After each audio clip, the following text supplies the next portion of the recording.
Saya do dana tambahan gini sih kan. Ha. Wak jual pisang tadi. Ya. Nak makan loma apa pasanya, Pak? Nah tuh Udah Pak Ale do dana gini lah. dana untuk ongkos aja ojek pulang balik. Ada nyoba untuk makannya tak do. Ladi lo, pokok ke pasar gitu. Untuk makan ada kah? Makan aduh. Oh aduh. Nah, kita cari lo cek.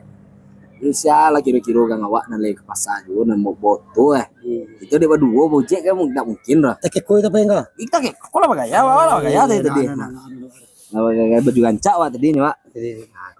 Ojek pulang balik dan makan pong lah. Adi. Ah di sah. Salah itu lebih dulu.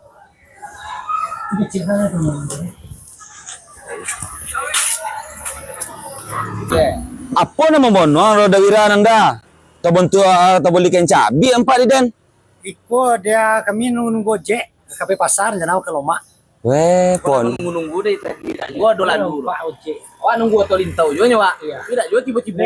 Enggak, kos kan ikut beli kopi. Apa mau kopi tiba pasar. Weh, pon nu ada nanda dawira ini ka. Itulah dia nedon untuk aku ojek deh. Awak sudah jual pisang ya? Itu Pak.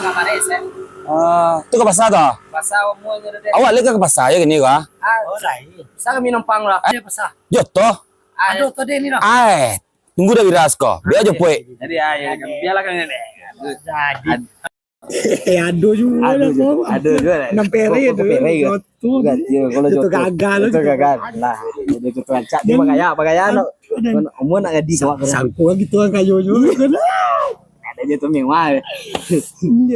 Lamun. Juga cak Dah. Mau tapi ada tu dia becak baru kami ke pai deh. Oh dah dah. Kalau turun daun be deh. Turun daun be itu dah wira. Itu nanya deh. Apa jaru? Ya.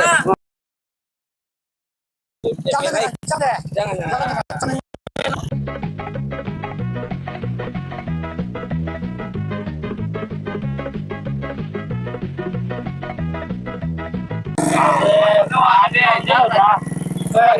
Kalau begini deh.